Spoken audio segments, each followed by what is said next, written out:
റീലൊക്കെ ചെയ്യുമ്പോൾ നമുക്ക് അങ്ങനെ ഒരു ഇന്റൻഷൻ എന്തെങ്കിലും ഉണ്ടോ? അതായത് ലൈക്ക് ലൈം ലൈറ്റിൽ നമ്മൾ നിൽക്കുക എന്നൊരു സാധനം? ഇല്ല, അതല്ല എൻ്റെ മെയിൻ. എനിക്ക് ഇഷ്ടപ്പെട്ട കണ്ടന്റ് പറയുക. അതിൽ ഞാൻ ആദ്യം തുടങ്ങിയത് എൻ്റെ ഫ്രണ്ട്സിനും എൻ്റെ ഫാമിലി റിലേറ്റീവ്സിനും ഒക്കെ വേണ്ടിയിട്ടാണ്. കാരണം ഒരു രസം, നമുക്ക് അവരായിട്ട് ഇപ്പോൾ ഫോൺ ഡയറക്റ്റ്ലി വിളിച്ചില്ലെങ്കിലും നമ്മുടെ ചില പാട്ടുകളോ അല്ലെങ്കിൽ ചില കുസൃതികളോ ചില കോമഡികളോ ഒക്കെ അവർക്കും കാണാനുള്ള ഒരു അവസരം കൂടിയാണ്. ആ ഒരു ഇതോട് കൂടിയിട്ടാണ് തുടങ്ങിയത്. പിന്നെയാണിത് പതുക്കെ പതുക്കെ പതുക്കെ ആൾക്കാരുടെ സപ്പോർട്ട് വന്ന് തുടങ്ങിയപ്പോൾ എന്നാൽ പിന്നെ രസമായിട്ടുള്ള കണ്ടന്റ് ഉണ്ടെങ്കിൽ നമുക്ക് ചെയ്യാലോ എന്ന് വിചാരിച്ച് ഞാൻ ചെയ്തതാണ്. അല്ലാതെ എനിക്ക് വലിയ രീതിയിൽ സബ്സ്ക്രൈബ് ചെയ്യാൻ പറയാനോ അതിനൊന്നും ഞാൻ നിൽക്കാറില്ല. ഇപ്പൊ കുറച്ച് നാളുകൾക്ക് മുമ്പ് ദേവദൂതൻ റീ റിലീസ് ചെയ്തു. ഗ്രേറ്റ്. അതെ. സോ ആസ് ആൻ ആക്ടർ നമുക്ക് ഭയങ്കര സന്തോഷമുള്ള, അതായത് നമ്മൾ വർഷങ്ങൾക്ക് മുമ്പ് വെച്ച് ചെയ്തു വെച്ച ഒരു സിനിമ. അതിൽ ഏറ്റവും വിഷമം തോന്നിയതെന്ന് വെച്ചാൽ അന്നത്തെ കാലത്ത് ഈ പടം ഓടിയില്ല. അതായിരുന്നു നമുക്കുണ്ടായിരുന്ന ഏറ്റവും. കാരണം ഏറ്റവും നല്ല ഡിറക്ഷൻ, ഏറ്റവും നല്ല സ്ക്രിപ്റ്റ്, ഏറ്റവും നല്ല മ്യൂസിക്. പറയാ ലാലേട്ടൻ്റെ പറഞ്ഞാൽ വിശ്വസിക്കില്ല, ഞാൻ ആദ്യം ലൊക്കേഷനിൽ എത്തുമ്പോൾ കാണുന്നത് ലാലേട്ടൻ ജുബ്ബയിട്ട് ആ മെലിഞ്ഞ രൂപത്തിൽ താടിയൊക്കെ നീട്ടി ആ ഒരു ദേവപ്രഭാവത്തിലാണ് ഞാൻ അദ്ദേഹത്തിനെ ആദ്യം ലൊക്കേഷനിൽ എത്തുമ്പോൾ കാണുന്നത്. അപ്പോൾ അത്രയധികം അദ്ദേഹം തടി കുറയ്ക്കാനായിട്ടാണെങ്കിലും ഞാൻ കണ്ടിട്ടുണ്ട് ഗോതമ്പ് ദോശ രാവിലെയും ഉച്ചയ്ക്കും ഒക്കെ ഓരോ 2 ഗോതമ്പ് ദോശയും പിന്നെ പഴം വേവിച്ചതൊക്കെയാണ് അദ്ദേഹം കഴിച്ചിരുന്നത്. കാരണം ആ തടി, ആ ക്യാരക്ടർ ആവാൻ വേണ്ടി അദ്ദേഹം എടുത്ത ആ ഒരു സ്ട്രഗിൾ ഞാൻ കണ്ടതാണ്. അതിനുശേഷം പിന്നീട് ഫ്ലാഷ് ബാക്കിൽ വേറെ കുറച്ച് സീക്വൻസ് ഉണ്ടായിരുന്നു. അതിൽ അത് പുതിയ വേർഷനിൽ അത് കട്ട് ചെയ്ത് കളഞ്ഞിരുന്നു. അപ്പോൾ അതിനു വേണ്ടി തടി കൂട്ടലും, അപ്പോൾ അത്രയും സ്ട്രഗിൾ ചെയ്തിട്ടാണ് അദ്ദേഹം ചെയ്തത് എല്ലാവരും.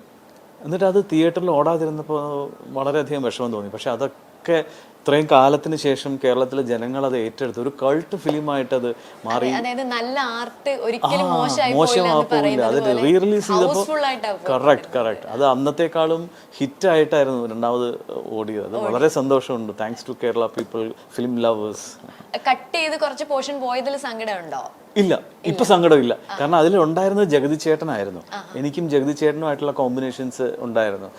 അപ്പോൾ അദ്ദേഹത്തിൻ്റെ ഒപ്പമുള്ള അദ്ദേഹത്തിൻ്റെ ഇപ്പം അദ്ദേഹത്തിന് ഒട്ടും വയ്യല്ലോ അഭിനയിക്കാനുള്ള. അന്നത്തെ ആ എനർജറ്റിക് രൂപമുള്ള എന്താ പറയുക, ചേട്ടനെ കാണണം എന്നുള്ള, ജഗതി ചേട്ടനെ കാണണം എന്നുള്ള ആഗ്രഹം ഉണ്ടായിരുന്നു. പക്ഷെ സാരമില്ല, ഇറ്റ്സ് ഫോർ ദ ഫിലിം. അതുകൊണ്ടാണ് അങ്ങനെ ആക്കിയത്. ചേട്ടൻ ഒരുപാട് ഇന്റർവ്യൂസിൽ ചിലപ്പോൾ പറഞ്ഞിട്ടുണ്ടായിരിക്കും, സ്റ്റിൽ നമുക്ക് ലാലേട്ടൻ എന്ന് പറയുമ്പോൾ നമുക്ക് എപ്പോഴും കേൾക്കാൻ ക്യൂരിയസ് ആയിട്ടുള്ള ഒരു കാര്യമായതുകൊണ്ട് ചേട്ടൻ ത്രൂ ഔട്ട് ലാലേട്ടന്റെ കൂടെ ഓൾമോസ്റ്റ് എല്ലാ സീനിലും ഉണ്ടല്ലോ. സോ എന്തായിരുന്നു ആ ഒരു സമയത്തേക്ക് ഒരു ഷൂട്ടിന്റെ സമയവും, അല്ലെങ്കിൽ നിങ്ങൾ ഒരു സെറ്റ് ഓഫ് ഒരു സെയിം ഏജിലുള്ള ആൾക്കാരുണ്ട്, ഒരു ഗ്രൂപ്പ് ഓഫ് കുട്ടികൾ ഉണ്ടായിരുന്നു. അത് ഞാൻ നേരത്തെ പറഞ്ഞ പോലെ ഞാൻ ആദ്യം ലൊക്കേഷനിലെത്തി. അപ്പോൾ സിബി സാറും ലാലേട്ടനും ഇരിക്കുന്നുണ്ട്. അപ്പോൾ ഇതിന് മുമ്പ് എൻ്റെ അച്ഛൻ കഥകളി ഗായകനായിരുന്നു. കലാമണ്ഡലം വെൺമണി ഹരിദാസ് എന്ന് പറയും. അപ്പോൾ അച്ഛനും ലാലേട്ടനും കൂടി ഒരു സിനിമയിൽ വാനപ്രസ്ഥം എന്നുള്ള സിനിമയിൽ അഭിനയിച്ചിട്ടുണ്ട്. വാനപ്രസ്ഥത്തിൽ ലാലേട്ടൻ കഥകളി അഭിനേതാവും ലാലേട്ടൻ്റെ കൂടെ നടക്കുന്ന സന്തത സഹചാരിയായിട്ട് അഭിനയിച്ചിരിക്കുന്നത് എൻ്റെ അച്ഛനാണ്, പാട്ടുകാരൻ, ശരിക്കും കഥകളി ഗായകനാണ്. അപ്പോൾ അന്ന് അച്ഛനായിട്ടും ലാലേട്ടനായിട്ടും നല്ല റിലേഷനാണ്. അതിനുശേഷമാണ് ദേവദൂതനിലേക്ക് വരുന്നത്. അപ്പോൾ സിബി സാർ എന്നെ പരിചയപ്പെടുത്തി, ലാല ഇതാണ് ശരത്താണ്, പത്രത്തിലൊക്കെ അഭിനയിച്ച് നല്ല ഇതായിട്ട് നിൽക്കുന്ന സമയമാണ്. അപ്പോൾ ലാലിൻ്റെ കൂടെ ചെയ്തിട്ടുണ്ടോ എന്ന് ചോദിച്ചു. ഞാൻ പറഞ്ഞു ഇല്ല, അച്ഛൻ ലാലേട്ടൻ്റെ കൂടെ അഭിനയിച്ചിട്ടുണ്ട്. ആരാ അച്ഛൻ എന്ന് ചോദിച്ചു. അപ്പോൾ ഞാൻ പറഞ്ഞിങ്ങനെ കലാമണ്ഡലം ഹരിദാസ്, വെൺമണി ഹരിദാസൻ്റെ മോനാണോ എന്ന് പറഞ്ഞിട്ട് ആ അച്ഛനോടുള്ള, ആ കലാകാരനോടുള്ള ആ ഒരു സ്നേഹം, ആ ആദരവ്, അതാണ് എനിക്ക് തന്നിരിക്കുന്നത് അദ്ദേഹം. അപ്പോൾ എണീറ്റ് കൈ തന്ന്, ഹരിദാസൻ്റെ മകനാണല്ലേ. കാരണം അദ്ദേഹത്തിന് യഥാർത്ഥ ടാലൻസിനെ, എൻ്റെ അല്ല കേട്ടോ, അച്ഛൻ്റെ ആ ഒരു കൺസിഡറേഷൻ ആയിരുന്നു ലാലേട്ടൻ എനിക്ക് ആ സിനിമ കഴിയുന്നിടത്തോളം തന്നെ തന്നത്. പല സമയത്തും എൻ്റെ ഡയലോഗുകൾ ഒറ്റ ഷോട്ടിൽ പോകേണ്ട സീക്വൻസിൽ എൻ്റെ ഡയലോഗ് തെറ്റുമ്പോൾ പിന്നെ അത് വീണ്ടും റീഷൂട്ട് ചെയ്യേണ്ടി വരും. അപ്പോഴൊക്കെ സാരമില്ല എന്നൊക്കെ പറയാം നമ്മൾ. അപ്പോൾ ലാലേട്ടനെ പോലെ ഒരാൾ നമ്മുടെ സപ്പോർട്ട് ഉണ്ടെങ്കിൽ നമുക്ക് പിന്നെ സമാധാനമുണ്ട്. അല്ലെങ്കിൽ ഇത് തെറ്റിക്കഴിഞ്ഞാൽ നമുക്കൊരു പേടിയുണ്ടാവും. അതുപോലെ പൂവേ പൂവേ പാലപ്പൂവേ, അതിന്റെ ത്രൂ ഔട്ട് വിഷ്വൽസും ലാലേട്ടനും ചേട്ടനും നിങ്ങൾ എല്ലാരും കൂടെ ഉള്ള ആ ഒരു നമുക്ക് ഫണ്ണായിരുന്നു, റിയൽ ഫണ്ണായിരുന്നു. കാരണം ഒരു 4-5 ദിവസം അത് ഷൂട്ട് ചെയ്തു. കാരണം നമ്മൾ ഓരോ സ്ഥലത്ത് പോകുമ്പോൾ, ഗ്രൂപ്പായിട്ട് പോകുമ്പോൾ എന്താ ഇവിടെ ആ പോർഷൻ എടുക്കാം എന്ന് സാർ തീരുമാനിച്ച് അങ്ങനെ അങ്ങ് എടുക്കും. അപ്പൊ നമുക്കൊരു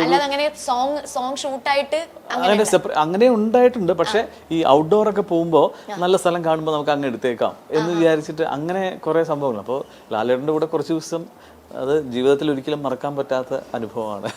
നേരത്തെ പത്രം സിനിമ പറഞ്ഞല്ലോ, പത്രത്തിലെ ക്യാരക്ടറും അതുപോലെ തന്നെ അതെ അതെ അതെ ഇപ്പോഴും ഓർത്ത് വെച്ചിരിക്കുന്ന ആൾക്കാരാണ്. മഞ്ജു ചേച്ചിയായിട്ടാണ് അന്ന്. അതെ അതെ അതെ പക്ഷെ എന്റെ ചേച്ചിയല്ല കേട്ടോ, എന്നെക്കാട്ടിലൊരു 4-5 മാസം താഴെയാണ് മഞ്ജു. അതിനകത്ത് അനിയനായിട്ടാണല്ലോ. അതിനായിട്ട് അനിയനാണ്, കാണുമ്പോ അനിയനായിട്ട് തോന്നുമ്പോ സാരില്ല അങ്ങനെ തന്നെ ഇരുന്നോട്ട്.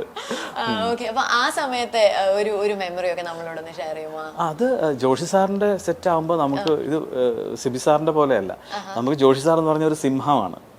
നമ്മൾ ലൊക്കേഷനിൽ വരുമ്പോൾ എല്ലാവരും ഇങ്ങനെ പേടിച്ച് ഇങ്ങനെ നമ്മളിങ്ങനെ ആ സാറിന്റെ വണ്ടിയിൽ ബെൻസിൽ വന്ന് ഇറങ്ങുമ്പോഴൊക്കെ നമ്മൾ പിന്നെ സൈലന്റ് ആയിരിക്കും. അപ്പോൾ ഭാഗ്യത്തിന് എനിക്കിതുവരെ സാറിൻ്റെ ഇന്ന് ചീത്ത കേട്ടിട്ടില്ല.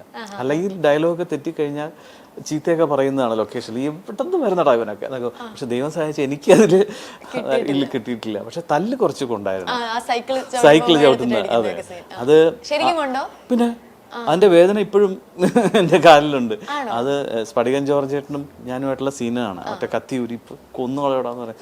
അപ്പോൾ അതിൽ ഞാൻ പറഞ്ഞു, ചേട്ടാ ജോർജ് ചേട്ടാ എന്നെ ഇങ്ങനെ കാണിച്ചാൽ മതി, ഞാൻ അങ്ങോട്ട് വീണോളാം എന്ന് പറഞ്ഞു. പക്ഷേ ജോർജ് സാർ ആക്ഷൻ പറഞ്ഞപ്പോഴേക്കും ആള് ക്യാരക്ടറിൽ കയറി പറഞ്ഞത് തൂക്കിയെടുത്തൊരു ഒറ്റ കയറാണ്. ഞാൻ കമന്നടിച്ച് വീണ് എൻ്റെ അമ്മോ എല്ലാവരും ഓടി വന്നു. പക്ഷേ കുഴപ്പമില്ല, മുറിഞ്ഞു എങ്കിലും വച്ച് കെട്ടിയിട്ടാണ് പിന്നെ ആ സീനൊക്കെ എടുത്തത്.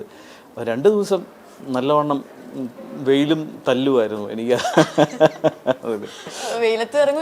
ഇടിയും കിട്ടും, വെയിലത്ത് കിടക്കുന്നു. അത് ഒറിജിനൽ എയർപോർട്ടും അല്ല, അന്ന് ടെക്നോ പാർക്ക് ട്രിവാൻഡ്രം അതിൻ്റെ പണി നടന്നുകൊണ്ടിരിക്കുന്നേ ഉള്ളൂ. അപ്പോൾ അവിടെ ഒരു എയർപോർട്ടാക്കി മാറ്റിയിട്ടാണ് അത് ഷൂട്ട് ചെയ്യുന്നത്. അപ്പോൾ അവിടെ ഈ 100-150 കാറുകൾ, ഒരു കാറ് വന്നു. എയർപോർട്ടാകുമ്പോൾ കാറും വേണമല്ലോ. അപ്പോൾ ജോർജ് സാറിന് നിർബന്ധമാണ് ഇത്രയും കാറുകൾ വേണം. അപ്പോൾ അത് വന്നു നിൽക്കുന്നു, ആളെ ഇറക്കി പോകുന്നു. ഇതിനിടയിലാണ് ഈ അടി നടക്കുന്നതും. അപ്പോൾ അതൊരു 4-5 ദിവസം നല്ല രസമായിരുന്നു അത്. ഓർക്കുമ്പോൾ നമുക്ക് തീർച്ചയായിട്ടും അതെ. അതുപോലെ അടുത്ത ഒരു നമ്മളിങ്ങനെ ഓർത്തിരിക്കുന്ന വേറൊരു ക്യാരക്ടർ എന്ന് പറയുമ്പോൾ കൃഷ്ണനായിട്ട് മഹാഭാഗവതം സീരിയലിൽ ഏഷ്യാനെറ്റിലുണ്ട്. അപ്പൊ നമ്മളിങ്ങനെ ഈ ഗോഡ്ലി ക്യാരക്ടേഴ്സ് ഒക്കെ ചെയ്യുമ്പോഴേ നമുക്ക് ഈ പുറത്തൊക്കെ ഇറങ്ങുമ്പോൾ പിന്നെ ഭയങ്കരമായിട്ടുള്ള ഡിവൈൻ അനുഭവങ്ങളൊക്കെ ഉണ്ടാവില്ല. ഇഷ്ടം പോലെ ഉണ്ട്. കാരണം അത് അഭിനയിക്കുന്ന സമയത്താണ്, ആ സമയത്ത് മാത്രമേ ഉള്ളൂ കേട്ടോ. പല ആൾക്കാരും എനിക്ക് ഫോൺ ചെയ്ത് പറഞ്ഞിട്ടുണ്ട്, ഞാനിപ്പോൾ ഗുരുവായൂർ പോയി കഴിഞ്ഞാൽ നിന്റെ മുഖമാണോടാ കാണുന്നത്, എനിക്ക് എൻ്റെ പഴയ കൃഷ്ണനെ തിരിച്ചുതാ എന്നൊക്കെ പറഞ്ഞിട്ട് ആൾക്കാർ. കാരണം അത്രയ്ക്ക് ആൾക്കാർക്ക് ഇഷ്ടമായി. അപ്പോൾ എന്നോടുള്ള ഇഷ്ടമല്ല, ഭഗവാനോടുള്ള ഇഷ്ടമാണ്. അപ്പോൾ അതൊരു സന്തോഷമുള്ള കാര്യമാണ്. പിന്നെ പുറത്തിറങ്ങുമ്പോൾ അമ്പലങ്ങളിലൊക്കെ ഇതേപോലെ ചില ഉദ്ഘാടനങ്ങൾക്കൊക്കെ പോകുമ്പോൾ അവിടെ തൊഴാൻ വരുന്ന അമ്മമാരും ചേച്ചിമാരൊക്കെ പറയും, എനിക്ക് കൃഷ്ണൻ തന്നാൽ മതി പ്രസാദം. അപ്പോൾ പോറ്റി എൻ്റെ കയ്യിൽ തരും, എന്നിട്ട് ഞാനാണ് എല്ലാവർക്കും പ്രസാദം കൊടുക്കുന്നത്. അങ്ങനെയൊക്കെയുള്ള കാലിൽ വന്ന് വീഴും. പക്ഷെ അതൊന്നും എനിക്കുള്ളതല്ല, എല്ലാം ഭഗവാൻ ഗുരുവായൂരപ്പനുള്ളതാണ് എന്നുള്ളത് മനസ്സിൽ ഞാൻ പറയാറുണ്ട്. അപ്പം അങ്ങനെ. പക്ഷെ വീട്ടിൽ മാത്രം ഭാര്യ പറയാറുണ്ട്, ഇങ്ങനെ ജരാസന്ധനും കംസനുമായിട്ടുള്ള ഒരാൾക്ക് ചേട്ടൻ ജീവിതത്തിലും കൃഷ്ണനായിരുന്നു. അതൊരു വല്ലാത്ത ചോദ്യം. അങ്ങനെയില്ല, ഏത് അർത്ഥത്തിലെ കൃഷ്ണൻ എന്നുള്ളതാണ് ചോദിക്കേണ്ടത്. കാരണം കല്യാണത്തിന്റെ അല്ലെങ്കിൽ വിവാഹത്തിന്റെ മുമ്പല്ല.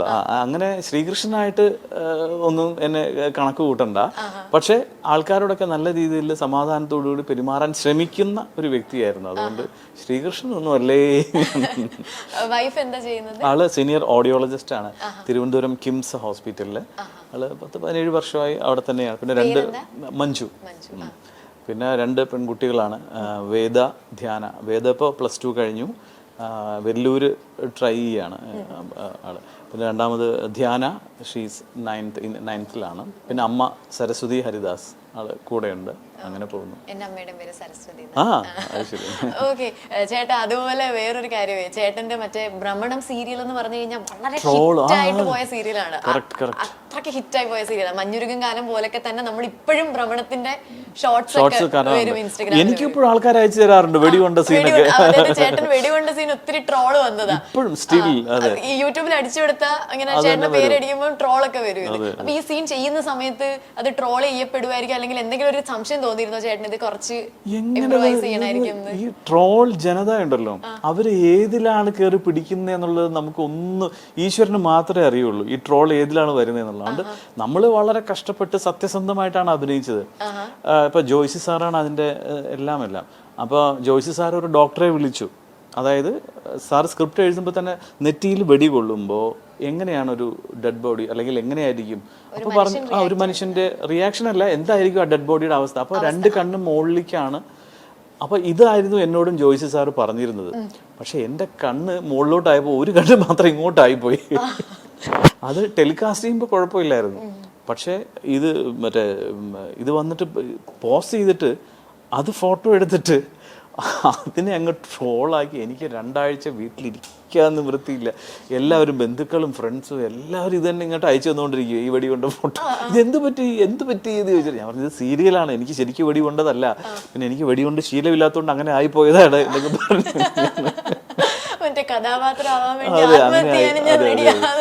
പിന്നെ എന്താ പറയാ, നല്ലത് കാണുമ്പോൾ 90% ആൾക്കാർ നല്ലതാണെന്ന് പറയും. അതേപോലെ ഇഷ്ടപ്പെടാത്തതോ അല്ലെങ്കിൽ അവർക്ക് രസം തോന്നുന്നതായിട്ടുള്ള കാര്യങ്ങൾ ജനങ്ങൾ ഏറ്റെടുത്ത് അത് ചെയ്യും. അവരെ തടയാനൊന്നും പറ്റില്ല. നമ്മളത് ട്രോൾ ആദ്യം കണ്ടപ്പം അതാണ് പറഞ്ഞത് 2 ആഴ്ച ഒരു ഓർമ്മയില്ല. തലയിൽ വെടികൊണ്ട പോലെയാണ് സത്യം. ഒന്നും ഓർമ്മയില്ല. ഇങ്ങനെ പറ ഒരു ദിവസം ഫേസ്ബുക്ക് നോക്കിയപ്പോൾ ഇങ്ങനെ പറ എല്ലാവരും എന്നെ ടാഗ് ചെയ്തിട്ടും ഒക്കെ ഇങ്ങനെ വരുന്നു. ഇത് എന്താണിത്, ഇത് സീരിയലിൽ കണ്ടതാണല്ലോ, ഇത് എന്താ ഇങ്ങനെ. പിന്നെയാണ് ഓരോരുത്തർ ഓരോ കഥ എഴുതിയിട്ട് ഇങ്ങനെ വരുന്നത്. അപ്പം 2 ആഴ്ച ഞാൻ തുറന്നില്ല.